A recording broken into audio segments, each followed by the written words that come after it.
Welcome to this explainer. Today, we're diving deep into the profound wisdom of a classic text, the Zongjing Lu. We're going to be analyzing the roots of delusion and attachment, essentially figuring out exactly why we suffer, and more importantly, how we can wake up from it. Let's get right into it. Okay, so right off the bat, we're hit with this massive paradox.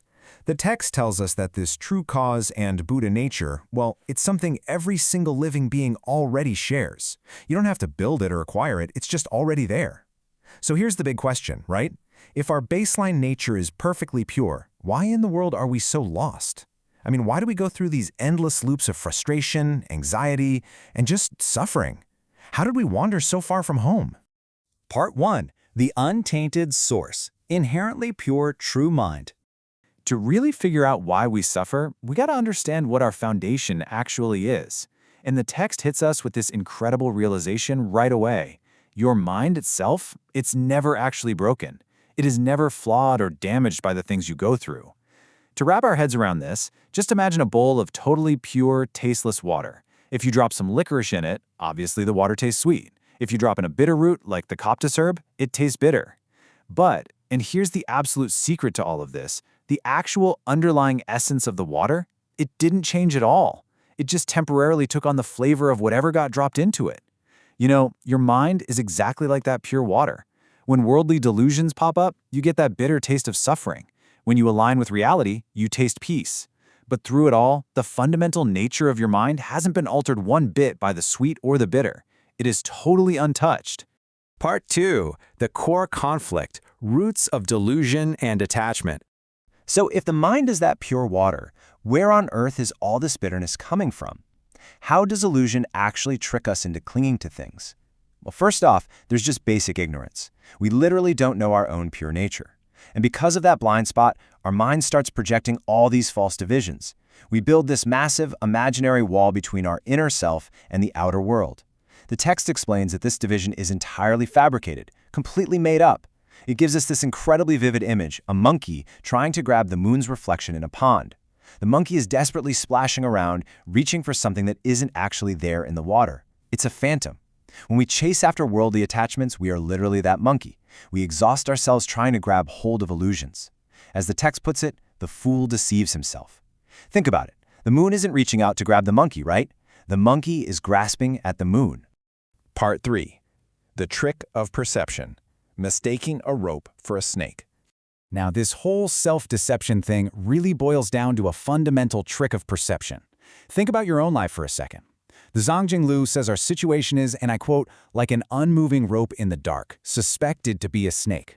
Seriously, have you ever woken up in a dark room, seen a weird shadow, and just felt that instant jolt of absolute terror, only to turn on the lamp and realize it was just a pile of laundry? That is exactly how the text describes our worldly suffering. The rope is perfectly still, it's posing zero threat, but our mind projects a deadly snake right onto it. The fear you feel is real, the racing heart is real, the cold sweat is real, but the snake, entirely fabricated by our own delusion. We are literally creating immense, crushing suffering out of absolutely thin air. Part 4. The Hidden Reality, Guest Dust and the Priceless Treasure.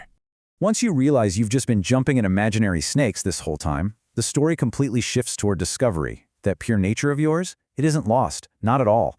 It's just temporarily covered up by what the text brilliantly calls guest dust, basically passing layers of grime over a permanent treasure. Let me tell you this amazing parable from the text. Imagine a royal wrestler who has a precious diamond embedded right in his forehead. He gets into this fierce, intense fight, takes a huge headbutt, and the diamond actually gets pushed deep under his skin.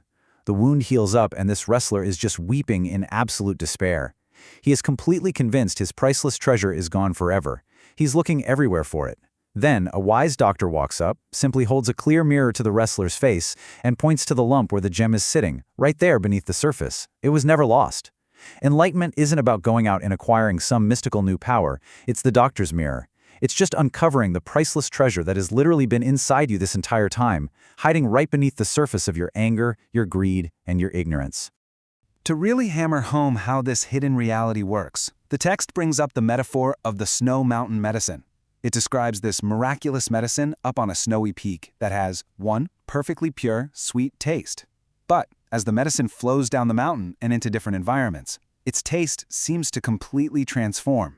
For beings trapped in the lower realms, caught in really heavy delusion, reality tastes bitter and sour. It is pure suffering. For humans and devas, it tastes sweet, giving them these bursts of temporary joy.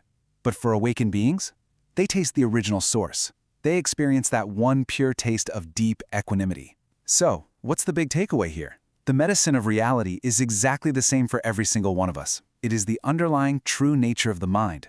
The only thing, literally the only thing that changes the flavor, is the level of our own internal delusion. Part 5. The Ultimate Solution. Practicing Zhiguan to calm the mind. Okay, so we know we have the treasure, and we know reality is inherently pure. The big question is, how do we actually break the illusion of the snake? How do we stop being that monkey splashing at the moon in our daily lives? The answer here is Zhiguan, which usually gets translated as calming and contemplation. But the text makes a really crucial point. These are not two separate steps. You don't calm down first and then start observing later. They're two inseparable sides of the exact same coin. Z is letting that false projecting mind finally rest. When you stop projecting the snake, your mind naturally calms down. And Guan? That's the brilliant, crystal-clear observation of reality exactly as it is, just seeing the rope as a rope. The text compares this to a pristine mirror. The absolute stillness of the glass is Z, and its ability to perfectly reflect everything without any distortion at all is Guan. When you practice this, you just naturally pierce right through that shell of ignorance. Part 6. The Resolution. All phenomena are mind-made and perfect. When you finally apply that perfectly clear mirror of Zhiguan to your own life, you reach the ultimate resolution. All those dualities completely collapse. That constant friction between your inner self and the outer world, it just dissolves. The text wraps this up beautifully, saying, just as one mirror reflects 10,000 images, it is neither different nor the same, neither coming nor going. All the endless phenomena in the universe, all the crazy experiences you have, every single person you ever meet, they are all just reflections in the grand, unchanging mirror of your true mind. The reflections are always moving, they come and go. But the mirror itself, it stays perfectly still. It's never harmed and it's never lacking anything. So if your true nature is already this vast, unmoving mirror flawlessly reflecting all of existence right in this exact moment, what are you still so afraid of losing? Think about that today. Thank you so much for joining me on this incredible journey and keep reflecting.